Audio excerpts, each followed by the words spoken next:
The best relationships between a client and a coach are ones in which the coach has helped the client become truly independent, and the client chooses to continue working with the coach anyway because they want further guidance for the goal, after the goal, after the goal that was initially achieved together. Not because they need the coach, but because they truly want the coach's help for the achievement after the achievement after the achievement they originally set out to accomplish. All too often, as we've seen it, coaches or businesses are making the mistake of either one, not having the processes in place to identify whether or not this client is truly ready and interested in graduating in a way that are mutually and clearly established and agreed upon. But in addition to that, you end up losing clients prematurely because the client isn't clear or certain around what they should do or why, and they end up just phasing out because you don't know the next step for them. Am I missing anything here? No, that's accurate. You've put a lot in place to ensure that both the people part of the problem and the process part of the problem are accounted for. What are some of the things that we're considering here? The first thing on this process problem versus people problem, and I got this from Dan Martell, we want to establish first, if there is something that is broken in a system, is this a process problem? Is, and we don't have the SOP, we don't have the documentation, we don't have the training on how to do this excellently and how to do this well, or is this a people problem? Always default to the first one, the process problem. Assume that you have the right people in place and you haven't built the systems that help them be successful. And the systems being an SOP and a checklist, something that they can look at and they can reference and be like, okay, this is exactly step by step how I do the thing that I'm being paid to do excellently.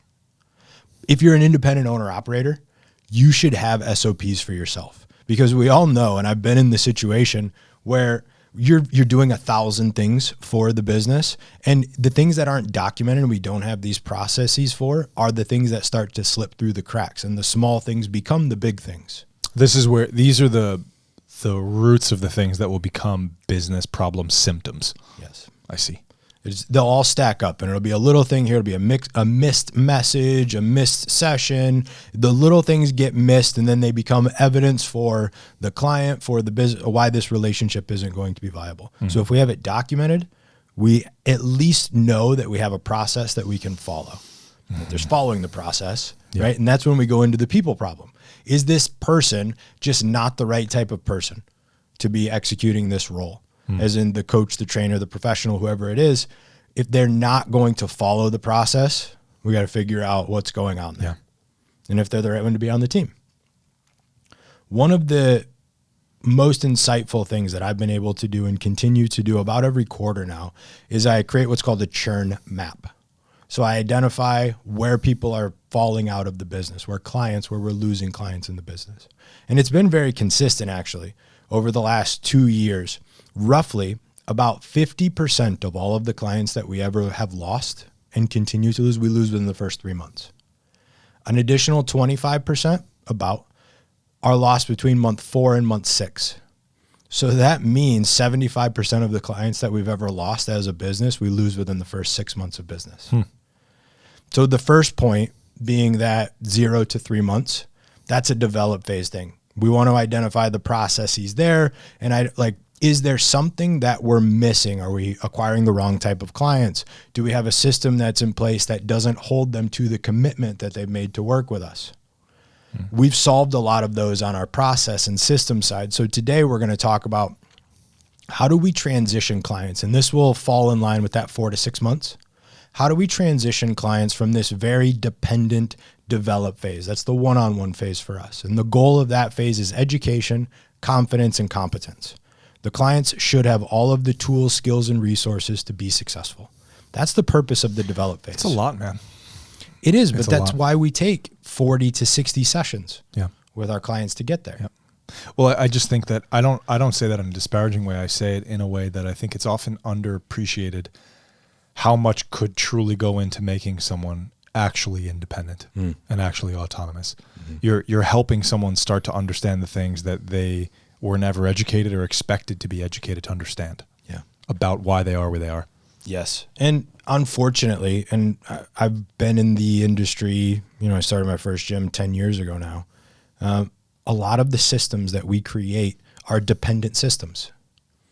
They're the thing where the client always needs to come back to you. And if we're doing our job really well at Active Life, they're choosing to stay because it's what they want, not because it's what they feel like they need, or they wouldn't be successful without us. That's the worst case scenario, is to work with somebody for 12 to 18 months and then them be ready to graduate, to move on, to reclaim their freedom, and them still feel like they need you. Yeah. That's a sign that we've done something poorly. So backing into the process and saying, okay, what needs to be true to successfully transition a client from phase to phase? And for us, the develop to ascend phase, that's where, if we're thinking about things like re-injury, that's where clients are going to feel like they have all of the capacity that they have to be successful. Well, we know with tissue healing time and tolerances, their tissue can't perform to the level that they feel it might be able to perform. And what happens when a client falls out of a system in those 4 to 6 months is they're going to feel really good. They're going to feel like they can do a lot more, and they're at a great risk of re-injury. Because if they feel 100%, the tissue has 50%, any activity that they now do above 50% is going to present a potential for risk and re-injury. Okay. So by having this good transition plan, it helps us to identify not only the purpose of the ascend phase for the client. So if the develop phase is where we learn all of the things that we need to learn to become the type of person that can, the ascend phase is where we do the work of becoming that person. This is where we make sure that we fully resolve all of the issues, the limitations. And by the time we get to the top of this mountain, you are the person who never needed to make the phone call to work with us in the first place. That's the purpose of the ascend phase. So we need to have a really strong transition there. And what I've seen done poorly in the past, and I'll speak from my own experience as a CrossFit gym owner, is we go from this really intensive one-on-one phase, and then we might do a little like shadow session transition to get them into the group, and they're just off on their own now. And I know everybody who's listening to this, who's been involved in personal training into a group model, has had the experience where a client makes that transition and they cancel within a month because they stop showing up. They weren't ready for it. So we want to make sure that our clients are actually ready to step into that ascend phase. So we've built an 8 to 12 sessions, and the minimum is 8 sessions, that a client is going to be transitioned from their one-on-one phase into their ascend phase, which is our small group. Again, when we have a small group, it stays custom to our clients. If 8 people are in that group, they're doing 8 individual programs. It's not something that's scaled and modified. So there has to be a higher level of education and ownership of how to execute the plan and the program than, all right, now you're going to come in and every single thing that we do, we're going to demo together and we're going to go through a warm-up together. It's different. So we need to create a higher level of independence and a higher barrier to entry to go into that phase.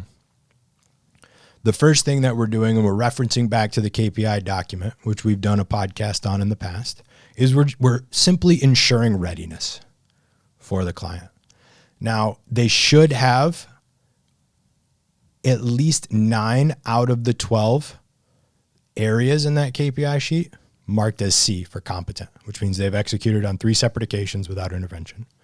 That gives us still the month to make sure that they have competence in the other 3 things that they might be lacking in. So if there's any doubt when you're ready to transition this, or they have more things than you think is reasonable to accomplish, you need to have a different conversation with the client. And that is, hey, we've spent a lot of really good time laying the foundation for you to be independent.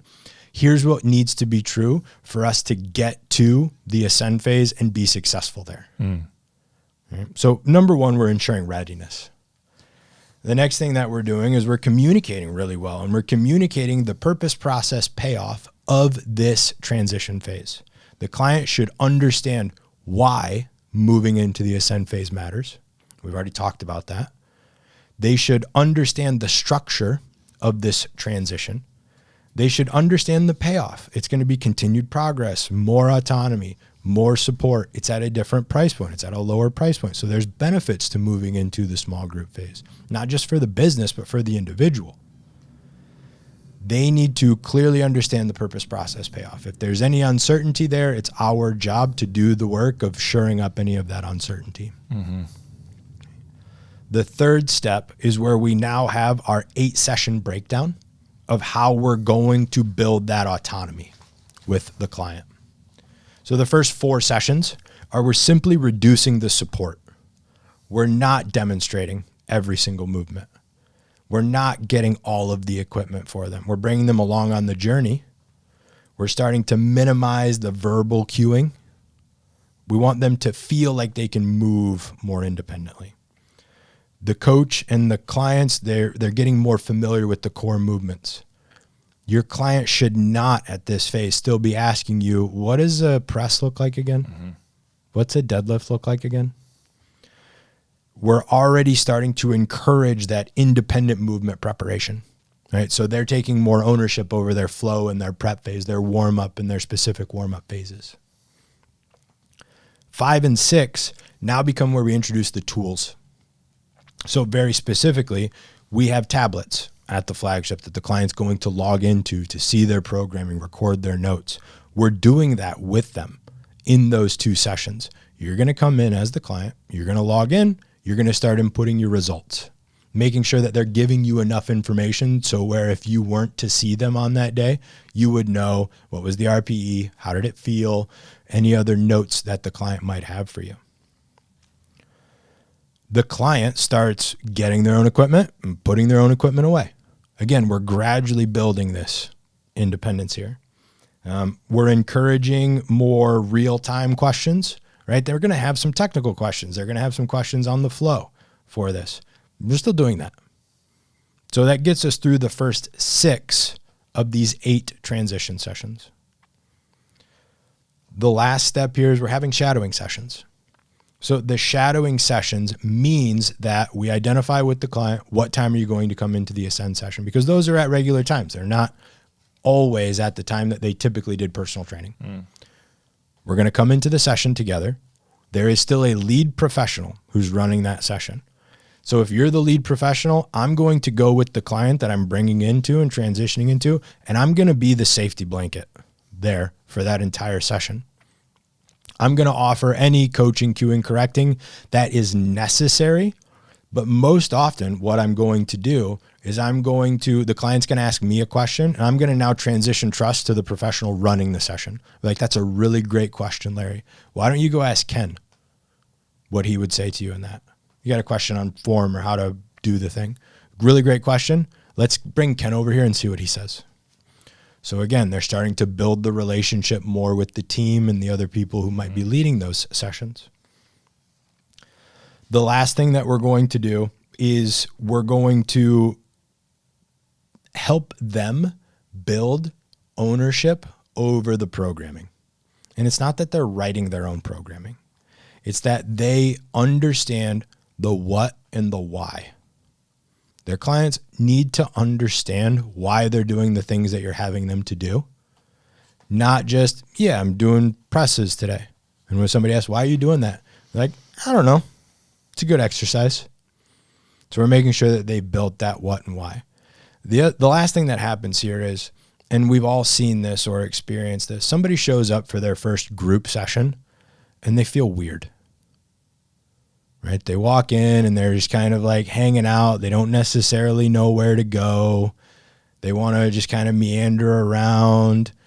But having the professional there that's guiding them through these shadowing sessions, it's like, hey, Larry, welcome back. First Ascent session today, shadow session, stoked for this. We're going to be right here. Whenever you show up for the session, do just like you did for our one-on-ones, put your stuff in a locker, get yourself ready, come on over here. We'll log into the tablet. Let's get any equipment that we need. Let's get set up to be successful during this session.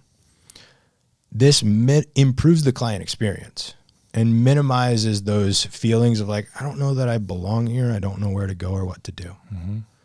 Okay. By the end of these 8 sessions then, the client should feel confident, capable, ready to step into the Ascend sessions without needing that safety blanket. The communication, the ownership now goes to, hey, here's how we're going to communicate moving forward. Feedback loop was very quick because we were one-on-one. It's all now going to live in True Coach. So the the programming software. The level of information and detail that you provide me will determine the success in the programming moving forward. So we want to make sure that all of those things are wrapped up and they're really well put together so that the client doesn't perceive friction moving from one phase to the next. Well, so it sounds like complete and prompt and clear communication at this phase is maybe even more important than it's been in the phases before, because they're more on their own 2 feet and they need to be communicating their experience when you weren't watching. It's a good way to summarize it. Okay. From there, your clients are into the Ascent phase. For us, our clients are into the Ascent phase. And we're still having the monthly check-ins. They're still working with their lead professional. They're getting a Loom video review of their programming on the weeks that we're not having the check-in. So they're still high touch. There's still a lot of FaceTime. We want to make sure that they feel completely successful to make that transition from the one-on-one phase to the small group phase. What are the ways that you would describe that this transition has gone successfully? Can you ask that differently? Yeah, how would you know that, first of all, if this transition is happening, it's because everyone's reasoned that it's the right thing to do for this client. Yep. So if that happened, maybe we're just talking about success criteria here, but how do we know, and how would the client know the same thing so that everyone agrees this was a great idea? If what? If the client completes those 2 Ascend sessions independently, they feel great about it. They're consistently logging their workouts in the program delivery software and without prompting, right? Client doesn't go to a session and then be like, hey, you were at the session today. Where's the notes? Like what happened there? Their equipment is set up and it's cleaned up. Everything goes back to the right spot. They do a good job with that. Like they have ownership of their space within the space. They understand the expectations for this, because again, you don't have an appointment with me now. You have an appointment with us. That's a big shift for them. It is. You're not like, I'm not going to be here waiting for you. So I want to make sure that you feel ready for that. Right? Do you feel like you have ownership and you're at the position in your journey where you're ready to release the reins just a little bit so that you can start to become more like the type of person who can do this independently? So a client is, if everyone's winning here, a client is making the same progress that they've wanted to be making. They're making the same rate of progress that they want to be making, if not faster. They're saving a bunch of money doing that. They're now able to enjoy the privilege of being able to do this in a group where they don't have to have their hand held. And they're in a position where they're continuing to approach levels of performance in their life that maybe at this point exceed the expectations of what they thought they were going to get from us in the first place. It's cool. It's the couple big things to take away. Some common mistakes that we might see here is, transitioning somebody too early, because for whatever reason, they could have some sort of perceived pressure. Yep.